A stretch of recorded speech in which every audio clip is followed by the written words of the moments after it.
Ready? Oh, good afternoon. Thank you for participating in this town hall meeting that is focused on our university's budget situation. To begin with, I also want to thank again the many faculty and staff who've provided me and Mary with a very warm welcome to campus. It's exciting to be here and great to be part of the Lyon family. It's important, I think, that you've chosen to participate in today's meeting. In my view, communication and engagement are always important at a university, but this is especially true in times of serious challenge. This campus has a history of engagement and ownership by faculty and staff. That is important, and it must continue.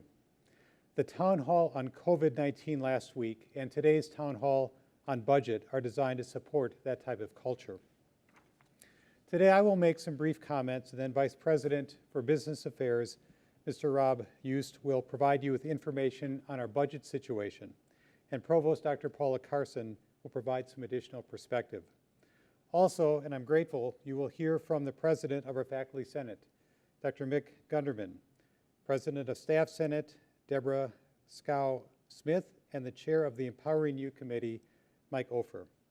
Earlier this week, Rob met with these leaders to discuss the situation, and their presence here today reminds us that we are in this together as one university, and that we will need to draw upon our shared purpose, our collective wisdom, and compassion to weather this storm.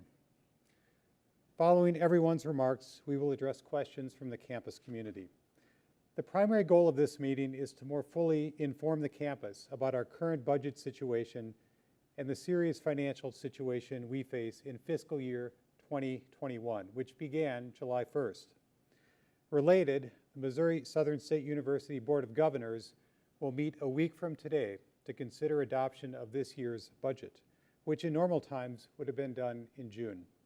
Of course, these are far from normal times, and I know that the board will wisely do what is needed to sustain and advance Missouri Southern.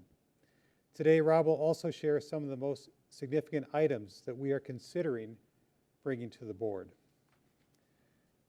Rob has some great informational slides. I have just one slide that I want to share with you, and it does not include a single number or a dollar sign. Next slide, please. It is about a set of principles that, in my view, we need to follow as we work through the challenges that we collectively face. The first principle is to maintain a university-wide perspective. During challenging times, it's easy to draw back into silos and create an us and them. Instead, we must take the view that it is us, all of us, working together with a strong focus on the success of our students. Next, it's important to openly communicate with and engage our faculty and staff. There is always a better outcome when people are informed and can contribute to solutions. Related, I thank Staff Senate for submitting a summary of ideas coming from the staff. Over 150 ideas were submitted to the Staff Senate Welfare Committee that were consolidated into 23 areas or initiatives by Staff Senate. We have already implemented the 10 immediate initiatives submitted and will over time act on many of the other ideas. It's a great example of how each person can make a difference. Next, I think we must directly address the necessary budget reductions in a timely manner. Higher education, including in Missouri, has many examples of universities who failed to address financial challenges in a timely manner. But tomorrow ultimately arrives. Related, while our immediate focus is on budget reduction, we also realize that in the longer term, strong enrollment and other factors that will positively impact our finances are very important. Next, I believe we must let the university's mission and strategic plan guide our financial decisions. We have a powerful mission to educate and graduate knowledgeable, responsible, and successful global citizens. This mission and our strategic plan must be our guiding lights. And finally, we must treat all employees impacted with respect and care. There is no doubt that our financial situation will force us to take some difficult actions, but we must do this in a way that is respectful and consistent with the community values that I've already learned here that are at the heart of Missouri Southern. So please join me and the President's Cabinet in letting these principles guide us in the days ahead. At this time, I'd like to introduce our Vice President for Business Affairs, Rob Hughes, to the podium, and I also want to thank him for the great work that he's been doing during a very difficult time. Rob?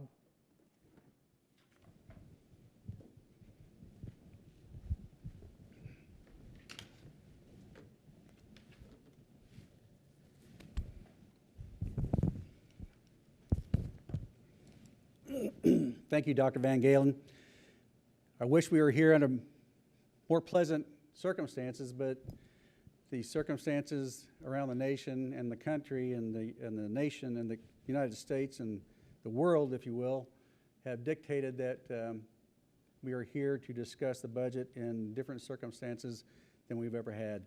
And I had a lot of help in getting this information together, thanks to Linda and Jeff and actually the whole President's Cabinet, because we've had many, many months and deliberating over all the information provided to you. So without further ado, let's just clarify what MSSU's fiscal year is.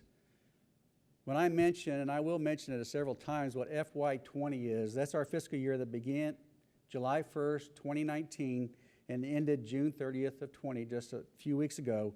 And FY21 will be the fiscal year that began July 1st of 20 and ends June 30th of 21. So we're talking 2 different years, one that just ended and one that is currently going on. So let's look at the revenue sources, the major revenue sources that we have at the university. 42% of our general revenue, source of revenue, comes from appropriations. And around 54% comes from student tuition and charges. In the past, that had been reversed, where the student charges and tuition was less than the appropriations, but over time, as appropriations have been cut, that whole percentage has reversed. So when we look at that, let's look at the appropriations right out of the chute. And just for everybody's benefit, let's say that Missouri Southern was notified that we received $24 million in appropriations. We do not get $24 million put in our bank account. They will take whatever allotment that Missouri Southern receives and divide it by 12 and say they're going to put 1/12 of that amount available for Linda to draw down on a monthly basis at the first of the month. So in that case, be $2 million. It's very important because at any point in time, the governor really can say, okay, for this month, I'm not going to put that money out there for you to draw down. And that really hurts Missouri Southern because we're kind of relying on that. So let's look at what really happened last fiscal year and why we're in the situation we were in. This starts the first of the spring. At March 11th, we received notification from the governor's office that a one-time appropriation of $1.8 million is going to be put in our core for FY21. Well, that's a huge thing to us because that one time is in there for 1 year and then removed the next year. If we get it moved into our core, it goes from year after year after year. So that was a great thing. Well, weeks go by and COVID hits. So at the end of March, we were notified that 1/3 of each of our last 3 months' allotment in FY20 will be withheld. That amounted to about $2 million cumulative. So we could see right out of the chute that the economy's turning around. 1 month later, the amount that the governor put in for our addition to our core for FY21 was removed. So it only took a month before him to put it in and then take it right back out. So you're not going to get that in FY21. And he also announced that preliminary, we will receive a 10% reduction to our core funding for FY21. Well, that amounts to $2.2 million just for that 10% amount. A month later, the governor states that there will be significant, and I have to repeat that because I scratched my head to try to figure out what does that mean. Significant additional FY21 cuts. And we at the President's Cabinet heard that, and we're trying to put a value on what significant is. June 1st comes around, and the governor says, okay, remember I withheld 1/3 of your allotment for 3 months. I'm taking all of June's now. So the 2/3 of the remaining June allotment was withheld. That was $1.1 million. And then finally, At the start of this month, we finally received notification of what we will receive in FY21. So they said that we will receive the exact same amount of our reduced amount that we received the previous year. So cumulative in FY20 was $3.1 million. Now we're going to receive another reduction of $3.1 million. So combined both years, we're going to have a reduction of over $6 million just in state appropriations. And what does that mean? Put that in perspective here. We are now back to the pre-FY 2005 level, 16 years ago. That's where our net appropriations will be in FY21. You know, for 16 years, we had increases in expenditures, inflation, all that's gone up, and now our appropriations are back to the level 16 years ago. That's the reason we're here today to talk about this.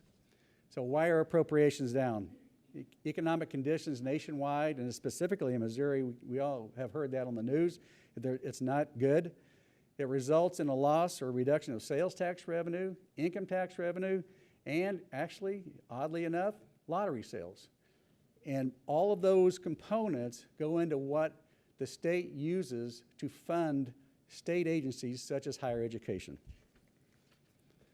Now let's talk about tuition. We were allowed to increase tuition for FY21 by the allowable CPI index of 2.3%. And keep in mind, that is, we receive a letter from the Commissioner of Higher Education telling you, here's your CPI index, and actually here is the amount that Missouri Southern can increase your tuition and charges. If we go up above that, we get hit with a penalty. And then compounding that, COVID hits, and we anticipate for this fiscal year that we're currently in, FY21, our enrollment, credit hours, if you will, to be down in excess of 10%. So when you combine the appropriation reduction and the tuition reduction, we anticipate a loss in excess of $7 million when you look at the combined. And that's approximately a 13% reduction in revenue. And remember, that is 90-some-odd% of our general revenue between the two of them. The current year expenditures are, fairly constant. Obviously we didn't get raises, nobody did, and most of the expenditures, and actually held the line on a lot of them, with the exception of Mosers. And keep in mind, Mosers is the Missouri State Employee Retirement System. And over the last 4 years, Mosers will have increased 35% to an amount of around 22.88% is what we will be paying this year, and that is around 23%. So this year we will have increased at 5.1%, and that's about a $500,000 additional hit to our budget. And everybody said, well, we have plenty of reserves, and actually our reserves are much better than they were 5 and 10 years ago. And you have to think of reserves like your personal savings account. You want to maintain a balance to take care of any unforeseen issues and unanticipated problems. Well, Missouri Southern is looking at our unforeseen and unanticipated problem right now. So as discussed earlier, remember, our reserves took a hit at the end of last fiscal year to the tune of $3 million. So how much reserves do we have? If we would not have been cut the $3 million appropriation in FY20, we could have ended up with approximately $83 of cash reserves, which is pretty darn good. Well, we got to cut the $3 million. So after FY20 appropriation reduction, we estimate we will end up with about 67 days of cash. Fast forward that to the end of this year, we anticipate after both cuts of appropriation and tuition that we could end up with 28 days of cash reserves at the end of this fiscal year. That's less than 1 month. And what cash reserves are is that how many days can this university operate without any new incoming revenue? If we have to send all the students home and the state says no more appropriations, we have 28 days. So obviously significant changes are going to be necessary. And based on everything I shared with you, these are critical decisions. These were made collaboratively with the President's Cabinet. And keep in mind, as Dr. Van Galen mentioned, that everything is subject to board approval, which is coming next week. So here are the considerations for this next year, or the current year that we're in. Operating expense reduction, we have decided to look at reducing across the board all operating expenses by 10%. And there may be some instances where we can look at each org and say, okay, I know that they're going to take an additional X, additional Y, but that's with consultation with the department heads. Those operating expenses, those are categories such as supplies, printing, postage, contracts, services, things like that. We are going to limit travel to just essential travel, and you'll have to run that through your President's Cabinet member to determine if that's essential travel. We're going to reduce some software and other contracts. Anything that we can think of that we can reduce and yet not impact our students or our faculty and staff to a degree where they can't function is what we're looking at. Some additional things. As always, we are going to strongly consider not filling open positions. We look at all the positions that are currently open, and as they open up during the course of the year, we scrutinize them to decide, can we live without that position? Can people absorb another work effort on their part? But we do that now, and we're going to do that even more so in the future. Furloughs will occur for all employees. Now, let me repeat that. Furloughs will occur for all employees, not just faculty or not just staff. Every employee will experience a furlough. And those are temporary layoffs from work in which employees still remain employed with benefits. That's a key. It's with benefits, but are unpaid for a specified number of days. More or less, you treat that as unpaid time off. They are going to be structured on a tiered approach, meaning as you have been increased in your pay, the furlough amount, the number of days you're required to take a furlough will increase. It's start from the president on the way down, so as you go up the ladder, the more days you will be required to take a furlough. In doing furloughs, we estimate that we could save in excess of $1 million. So we're still looking at the structure and the timing of that, and we'll let you know as soon as we determine that and talk with the board on that. Layoffs are a definite possibility. We are going to discuss that with the board next week, so just keep that in mind. It's all the bad stuff. Now here's some, albeit not very many, but some positives, if you will. We have entered into an energy savings service agreement with Johnson Controls. They're looking at all our controls, all of our infrastructure items, if you will. And why that's important is that if we have chillers or boilers that are close to be going out, they're going to replace those for us. And we pay for that over time by way of our energy savings. So it's not going to be any cash out of our pocket. We just pay for that out of savings. We will roll out a voluntary retirement incentive plan. Most likely that'll come out in August, but we are working on the composition of that currently, and that will come. And finally, employees will see no insurance premium increase for 2021. I think that's a big thing because we're going to be hit with a lot of stuff anyway, so one thing we can look forward to in the future is no insurance premium increase. We have some big challenges ahead of us, but I know, I've been here for a long time, and I know that if we stick together, work as a team, as a family, we can come through this crisis and be a stronger institution and Lion family. As always, my door's open. You can either email me, call me, come in and visit. You don't have to make an appointment, just come in. We can talk about any of these things. I know Mick has found that out over the course of the last 2 or 3 years that I'll share anything I can with you. So feel free to come in and visit with me, and we'll talk about these things. With that, I would invite Dr. Carson up to the podium.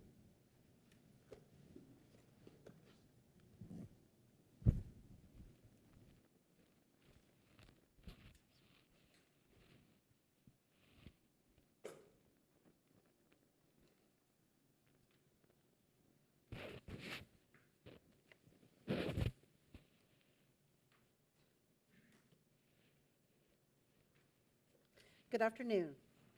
I appreciate the opportunity to address you all and thank you for the enormous adjustments and contributions you are making, especially those at the end of the spring semester with our unexpected shift to online learning in the wake of the global pandemic. We understand there remains great angst about the fall and how we will continue to meet our instructional mission. But the COVID virus has introduced a significant economic challenge as well, the impacts of which are only now beginning to emerge.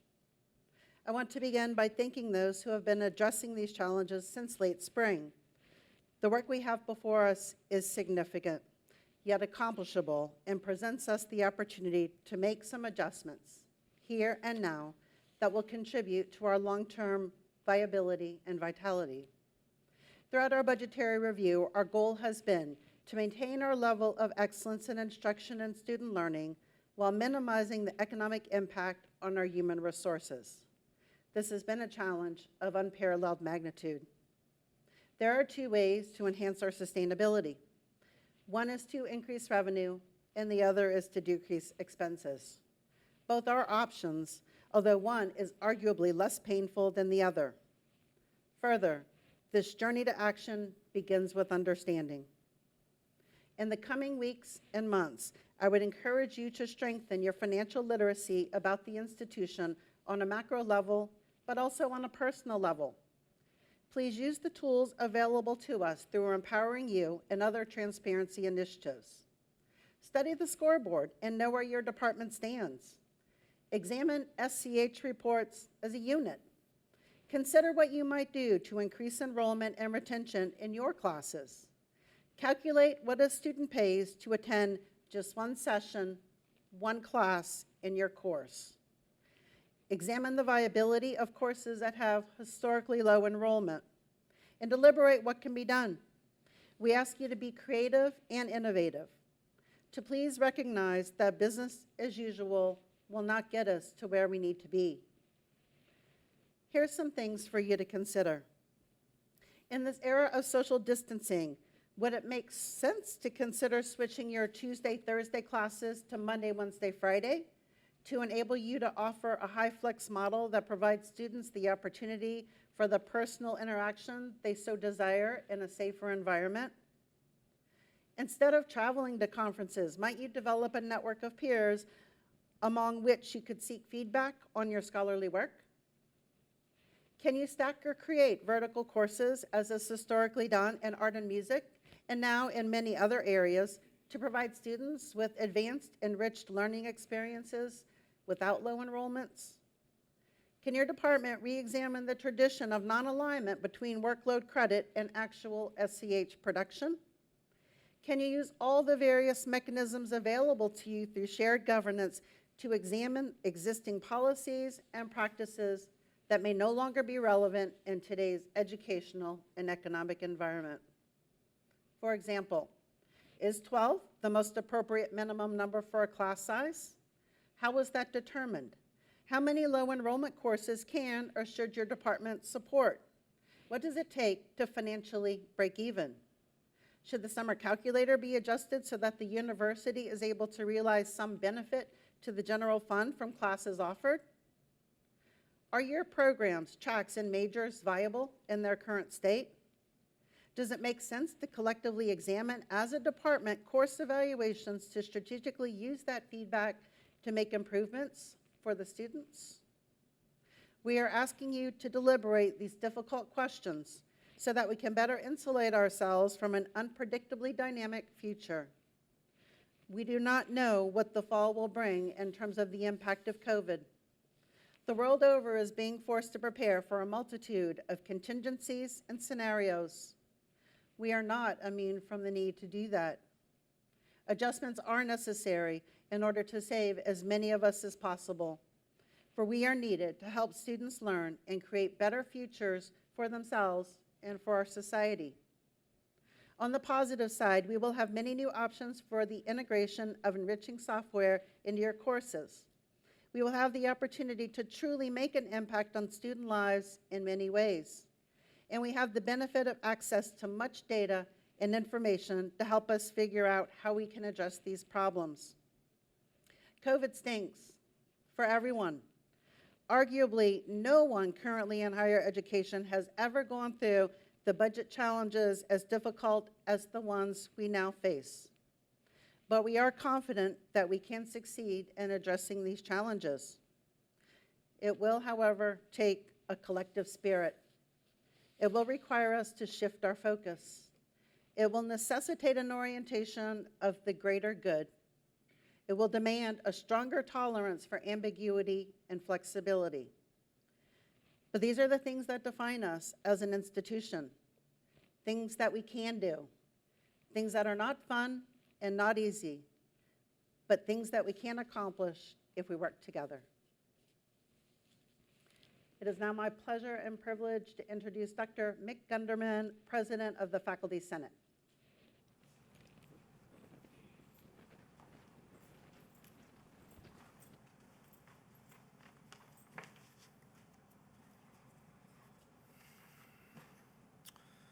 Good afternoon, and thank you for having me at this important town hall meeting.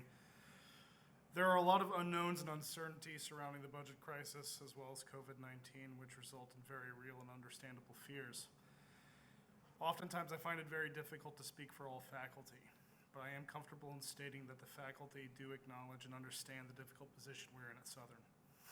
Further, we appreciate and hope to continue working towards addressing the immediate and long-term obstacles through continued transparency and shared governance.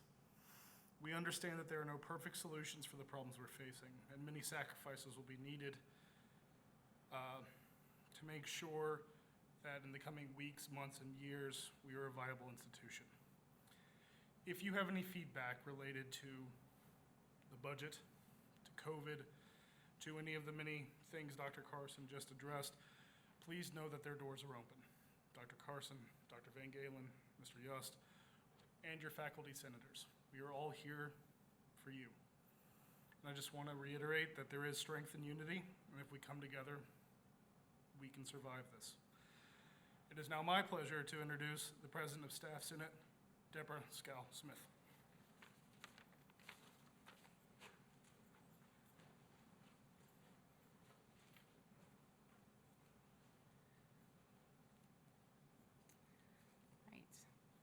I want to thank you for inviting Staff Senate to the podium to share a few thoughts about our current financial status. At our May Senate meeting, Mr. Yost talked briefly and gave us some insight into the budget woes that we're facing. Appropriations had just been cut, campus had just reopened from a 7-day closure due to COVID-19, and the numbers were bad, and they were projected to get worse, as we've already discussed. At that meeting, Staff Senate took the charge to try to help. We brainstormed with staff members across campus to come up with ways the university could either decrease expenses or increase revenue. Over 150 suggestions poured in to the Staff Welfare Committee, and they were reviewed and compiled into a list that we presented to President's Cabinet that Dr. Van Galen had mentioned. So the executive team sat in the room with the President's Cabinet, and we went through a list of 23 items one by one. And when we were done, I think there was maybe 1 or 2 items that were new, that hadn't been thought of by PC. But most of them were either being reviewed or being implemented, as you've seen already from the expense reductions that we're looking at. Others had deemed were not feasible because of laws or restrictions that the university have to adhere to. And then some had already been completed. So what that tells me, and what I'm hearing from our senators, is that we are all in this together. We are all on the same page, all of us, staff, faculty, administration. So we're all looking at the same problem, and we're actively looking for solutions. So every member of the campus community, faculty, staff, and administration will be impacted by the cuts in funding for this fiscal year. We will all experience a decrease in direct compensation by ways of furloughs. And there isn't a person in this room or on this campus that wouldn't agree with me when I say that sucks. However, from adversity comes strength. Strength doesn't come from what you can do, it comes from overcoming the things you thought you couldn't do. So Staff Senate is committed to helping the university navigate through the days and the weeks and the months ahead. We want staff to see and be a part of increased communication across campus. We want to share in the transparency through discussions like the one we're having today. Our doors are open. Find a senator, talk to the President's Cabinet. We are here to help. We want to hear the ideas and the suggestions you have. And most importantly, senators want to work with fellow staff, faculty, and administration to find ways to build not just a stronger campus, but a more engaged and supportive community of fellow Lions. Because it's always a great day to be a Lion. So now I'd like to invite Mike Umpfer, Chair of Empowering You, to the podium to say a few words.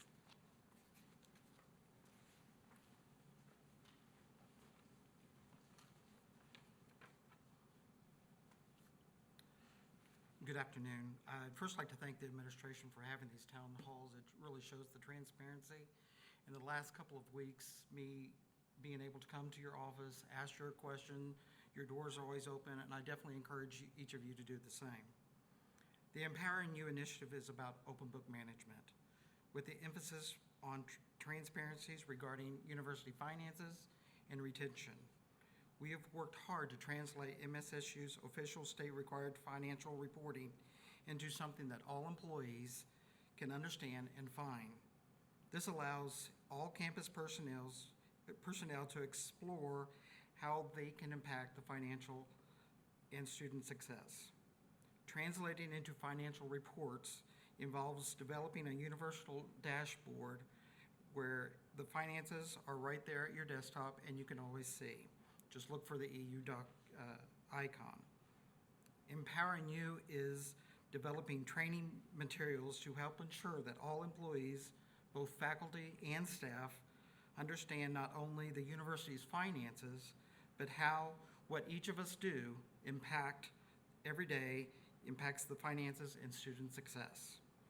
This is where process improvement challenges come in. Each department on campus is empowered to improve the numbers and develop challenges and dashboards to track their success and achieving financial and retention goals. The most important part about Empowering You is bringing everybody together. It doesn't matter who you are, if you're a professor or if you're a custodian. We are all important. We all play a vital role in the success of this campus. It's a crazy time right now. Normally, I'm a jokey type of guy, but now's not the time to joke. Now's the time to work together, and with myself and the whole Empowering You committee is committed to work with the faculty, the staff, and the administration so we can learn and grow from these times. And MSSU will be stronger in the future. Thank you.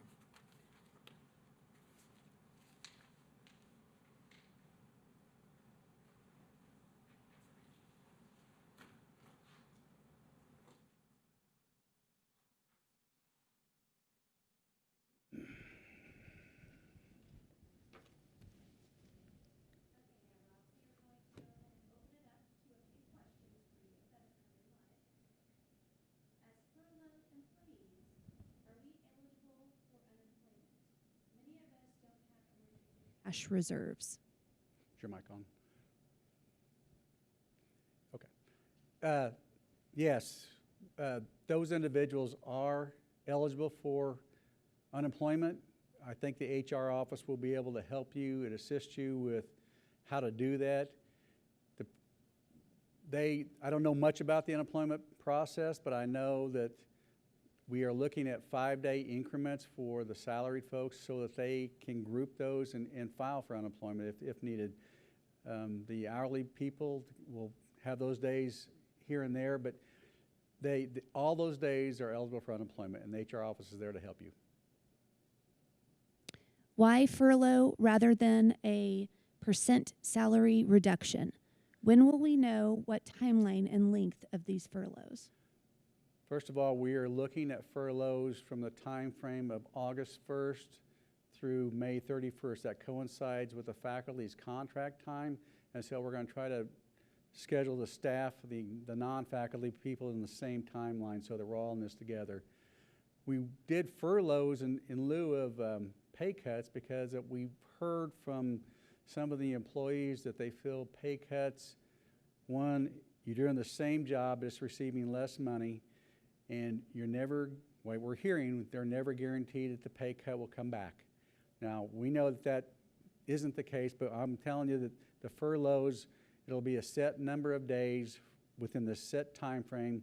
Now, come the end of June, we'll have to reevaluate to see where we are, but at the end of May, those furloughs will be gone. So that's the reason.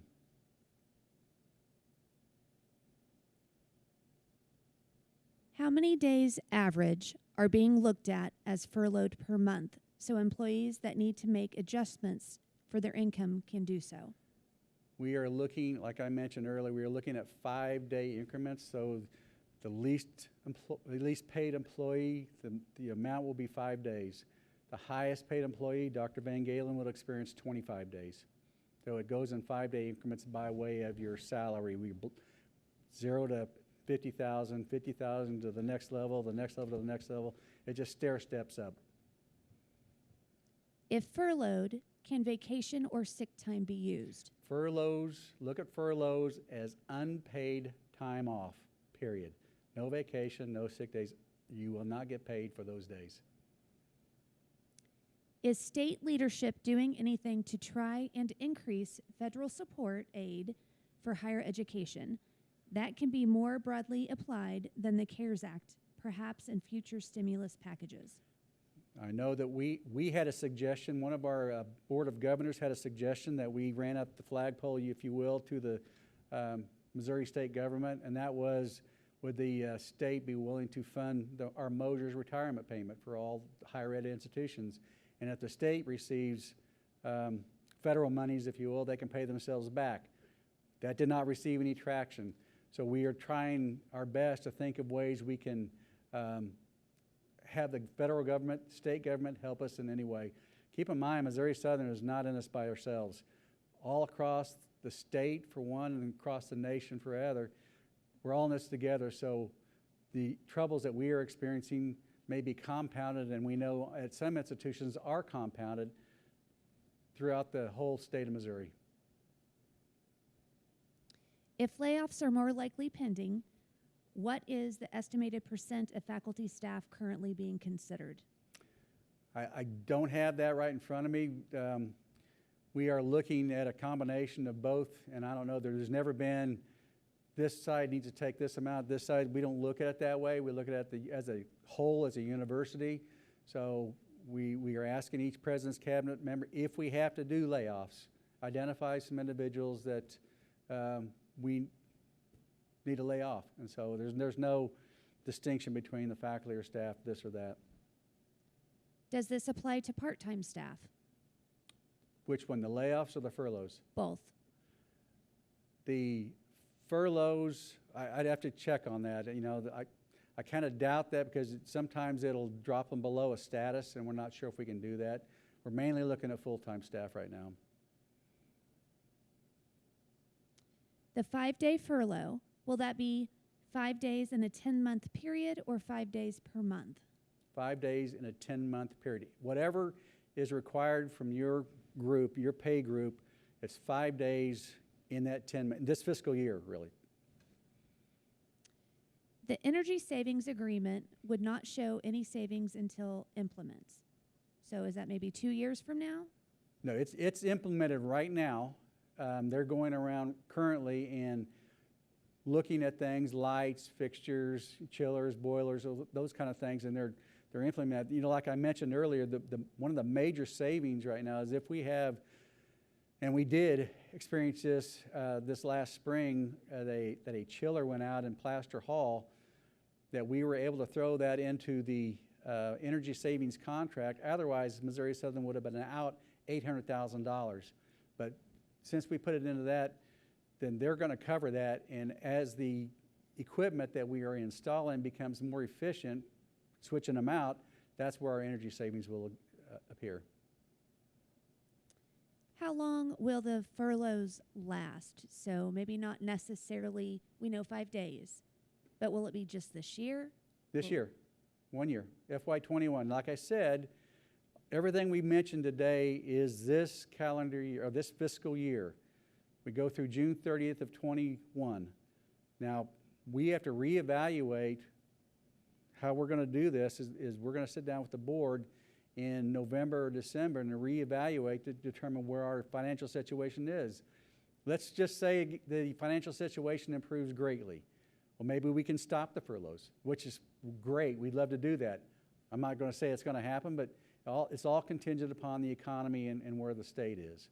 But it's just for this fiscal year. We did have salary cut questions that were asked prior to you doing your PowerPoint earlier. So I'm going to ask one, but it obviously will probably be a little bit changed now, but Sure. give you some time to elaborate on Sure. that. Will the salary cuts be open, evenly applied, and progressive?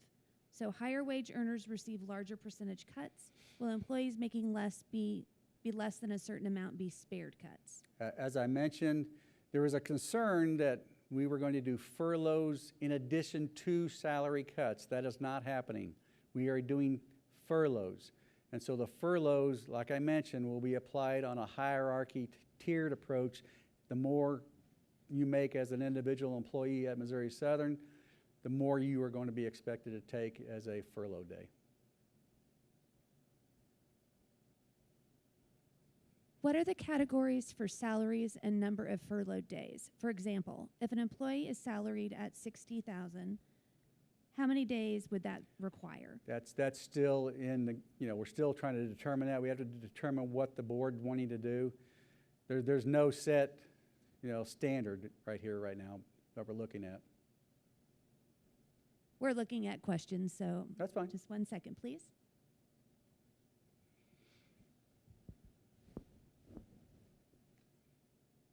All right, I think that's good for you now, Rob. Okay, You're off the hot seat for a minute. great. Paula, if you wouldn't mind stepping up to the mic.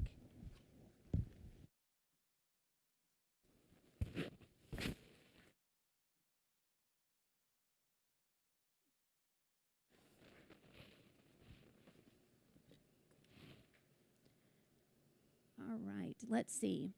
Who is covering classes when faculty are on furlough? Yeah, thank you. Thank you for that question.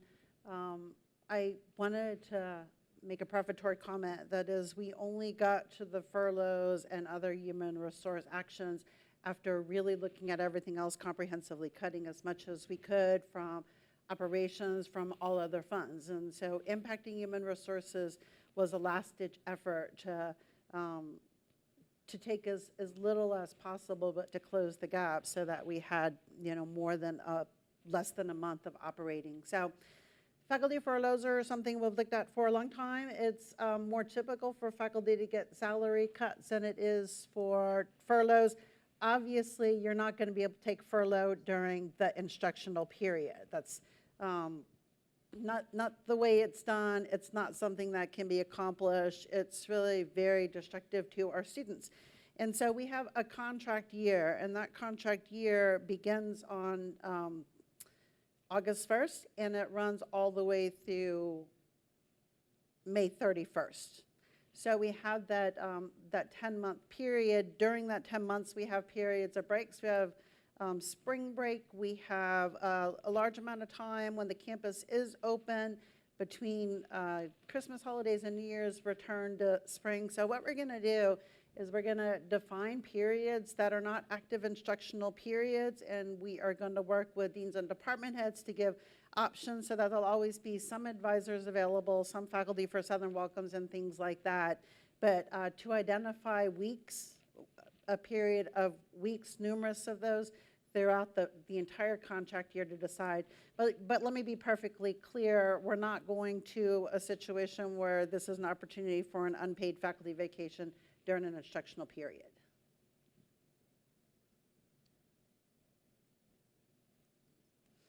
Will furlough information be in the contracts?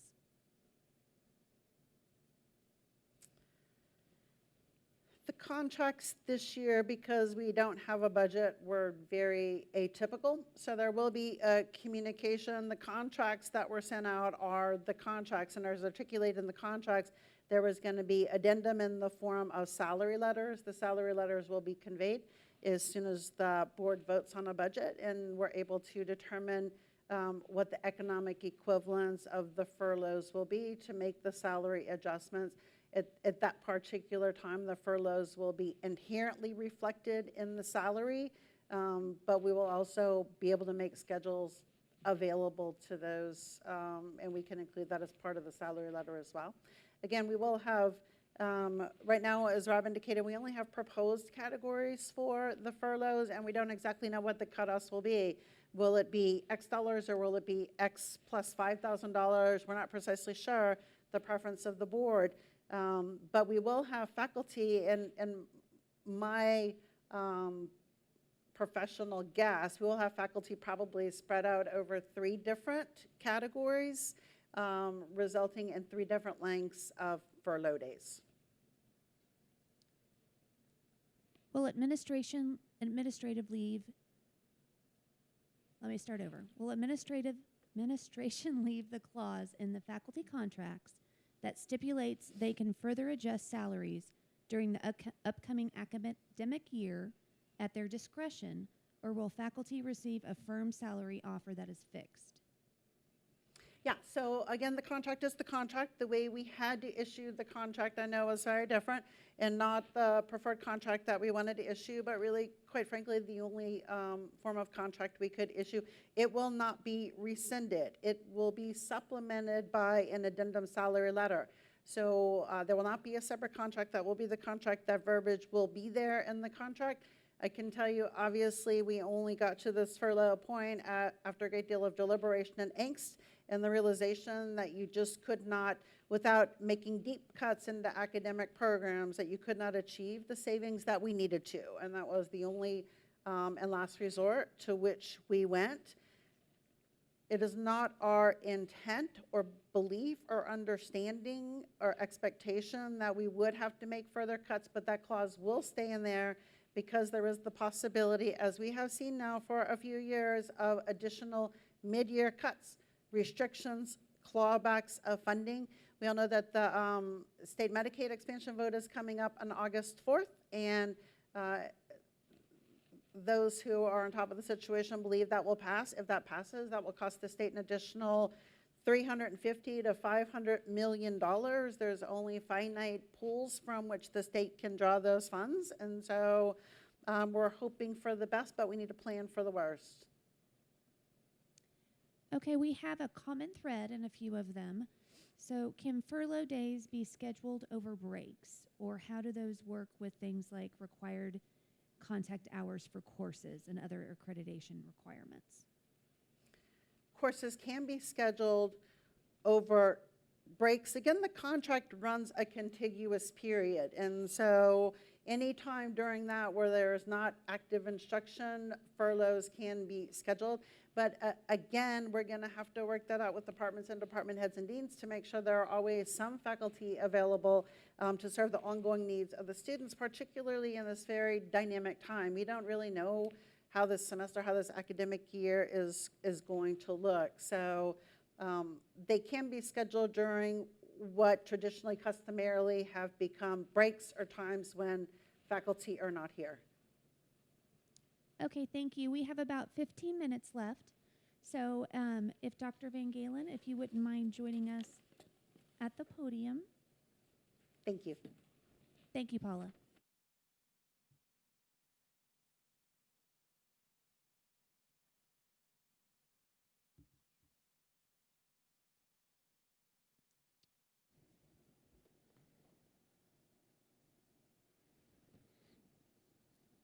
We have just a few questions for you, if you don't mind. Certainly.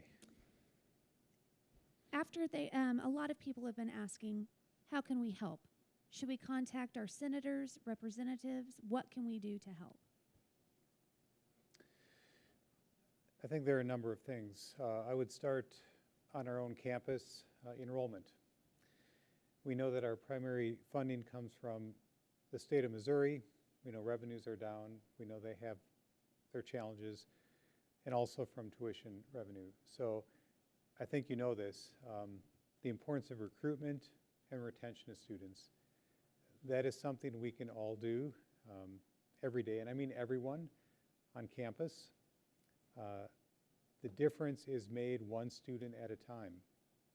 So whether it be the experience of a student and their family visiting campus, whether it be a kind word or a helpful gesture from our custodial staff or anyone on campus, whether it be our faculty doing a great job advising, mentoring students, all of that makes a difference. And I'm really delighted that one of the Empowering You initiatives is really focusing now on student retention, because enrollment is both. You know, it's, I suppose, sometimes natural to focus on student recruitment, and I would state that we really need to think about what does that look like a year from now? How can we bring in a robust fall 2021 class?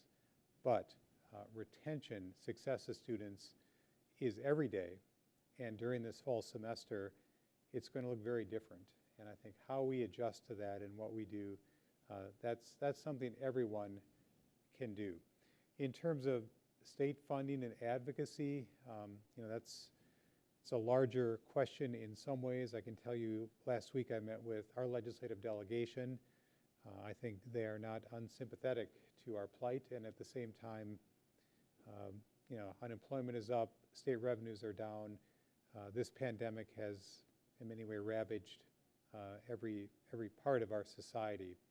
But over time, I think it is important to demonstrate our value, our responsiveness to the region, to elected officials, to the governor, because they do make choices, and often higher education is a discretionary, if you will, part of the state budget. And so we just continue to need to advocate and fight, if you will, for those appropriations. I do believe, and I think we all believe, that education is a key to the future of our students and our society. And that's a longer term message, but one that is very important.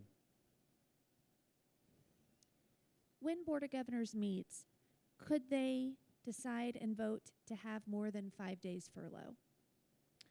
That is certainly within their power and authority to do so.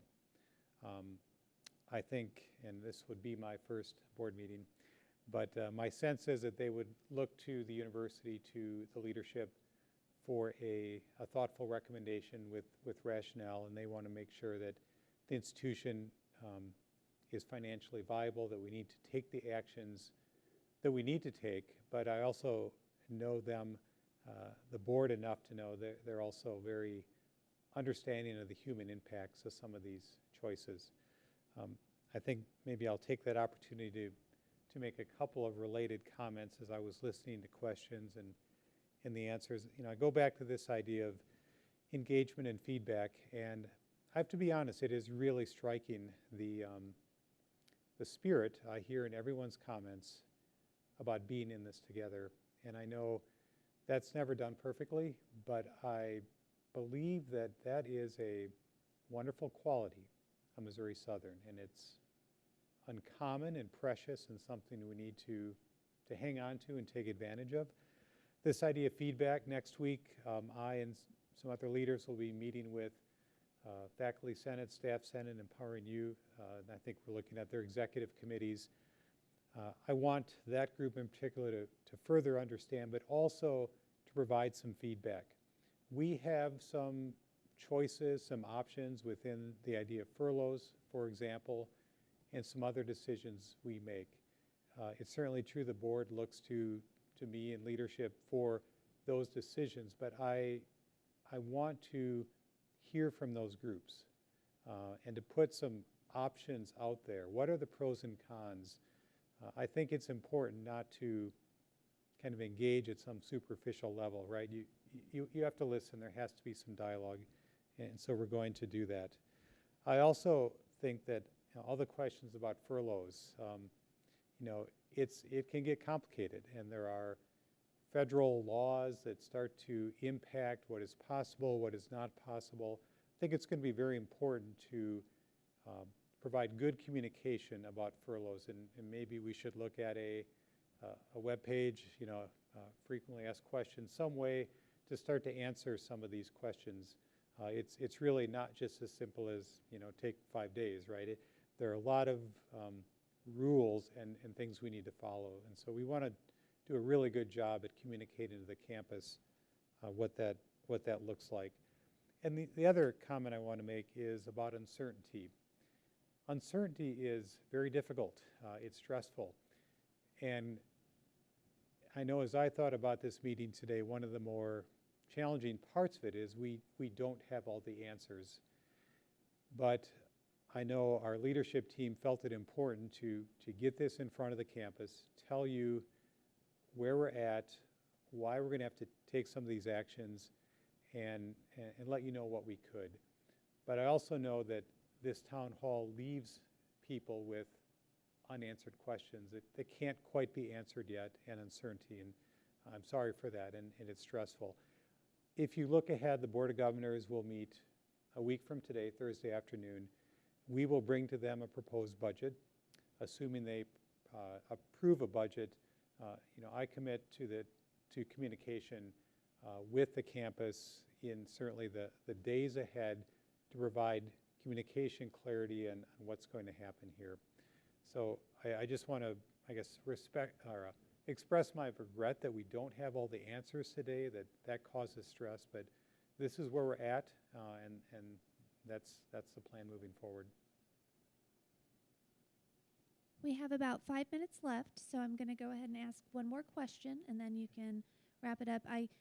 We do know that there's lots of questions that have come in that we don't have time to answer right now.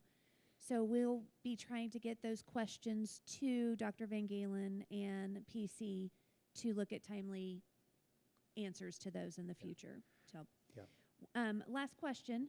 There are other state institutions.